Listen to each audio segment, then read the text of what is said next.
Hello, and welcome to Celtx 101. So you just created your very own Celtx account. Congratulations! But now what? Well, if you're anything like me, you're not going to pay for Celtx. You're just going to use the free version that you can get. I use Celtx for my playwriting class, but you may use it for something else. So, you create your account, and you're either going to be brought to a page that's like this and be prompted to create a new script, or you're going to be taken to a page like this, minus this add image box because I added that. So, what do you do now? Well, one thing I should mention about Celtx is that you can only have one running script at a time if you do not pay for Celtx. So what does that mean? Well, that means that when you, in the case of my playwriting class, complete an assignment and submit it, then you'll need to delete all the dialogue out of Celtx and reuse the same script to write something new, which can be a little bit daunting because you are deleting all of your own work, but just make sure you save it to your computer beforehand, which I will teach you how to do. So, you're new to Celtx, everything is fun and great. So what you're going to do is you're going to fill out this page. Now my Celtx bugged a little bit when I tried to do that, so I just created my own. But before we get into that, let's talk about how to use Celtx. So, right here is a tab where you can see there are a bunch of different options of how to format your script.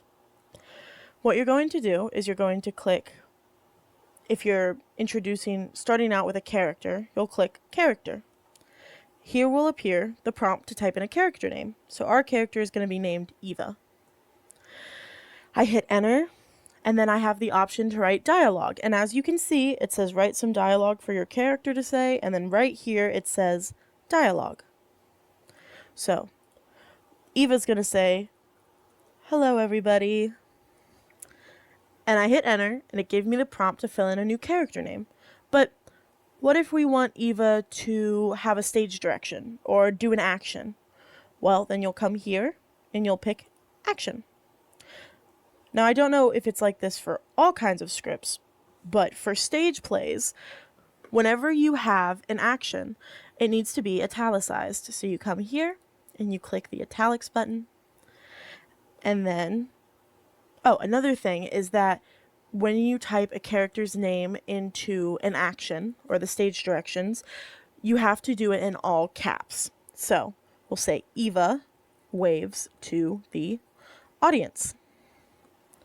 Then we'll hit Enter, and it'll prompt me to do more action. But I don't want to do more action. I want to introduce a new character. So I unitalicized. It's important you remember to click the italics button. You'll know that your work is being italicized if this button is green, but when it's white, you're good. It's not being italicized.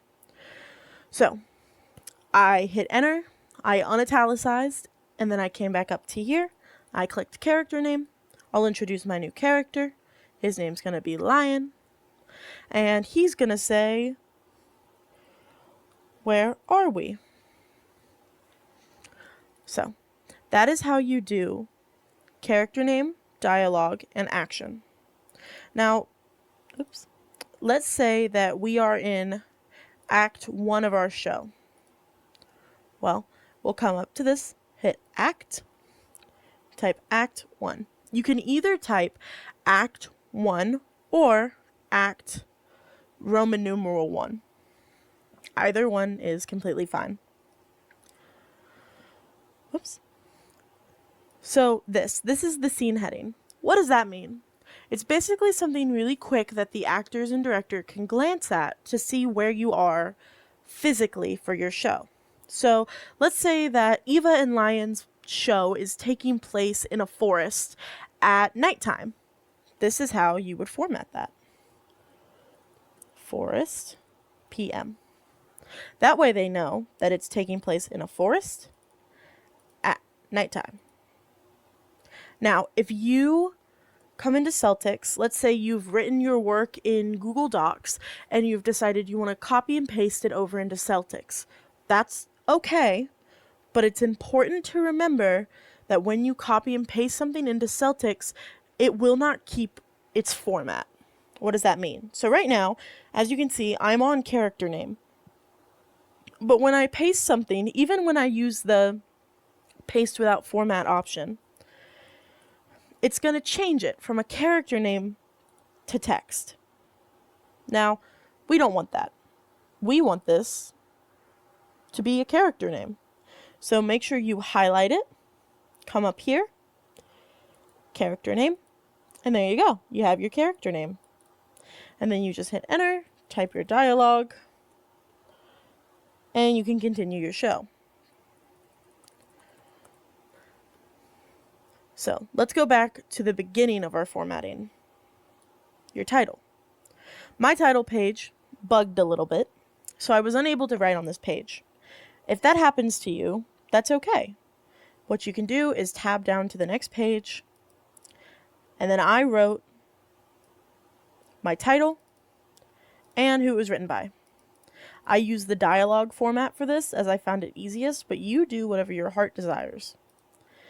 And then for the copyright, because it's important you put copyright and then whatever year you wrote it, because you don't want anyone to steal your work. I put copyright 2025, and I used character for this because it made it all capitalized and it just felt right. When you are writing a character's name, it will automatically capitalize it, which it's supposed to do. So that's your title page, whether you use the format they give you or this one, whatever you need to do. Then you go down, script overview. I use the act one for this because I like that it capitalized it and underlined it, but I'm sure you can do whatever you feel most comfortable with. I give a description of my characters. I give the setting in which it takes place. And then I give the set pieces that are required by my script. At the bottom of this page, I give a suggestion for the director, as I have a character who is technically dead and her body needs to be under a mannequin the whole time while the actor is on stage acting. And so I give a suggestion that the body should be a mannequin, so we don't have an actor who's just laying under a sheet for the entirety of the show.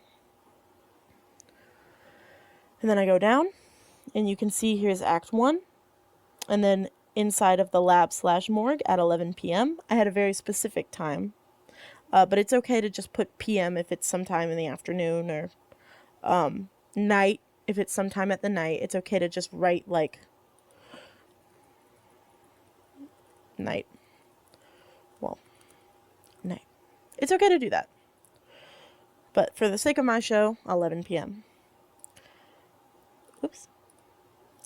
So let's say that you are all done with your show, that you've written all you've wanted and you're ready to go. That's great. Once you are sure that it is properly formatted, you come up to here and you hit File, Print/download PDF, and then you download it. If you are in the playwriting class, you don't need to mess with any of these settings. Feel free to do so if you are just writing for fun. But if you're taking playwriting, then you don't need to do all this. Just do as it says and hit download. It'll download as a PDF. You can go into your files and change the name of it to whatever assignment you need. I recommend having a file specifically for this that you just make in your file tab, as it'll make it easier to find your work in the future, since, as I said, you cannot keep your work on Celtx unless this is the only play that you're writing. So yeah, that is essentially Celtx 101 for the free version. Best of luck, writers, and break a leg.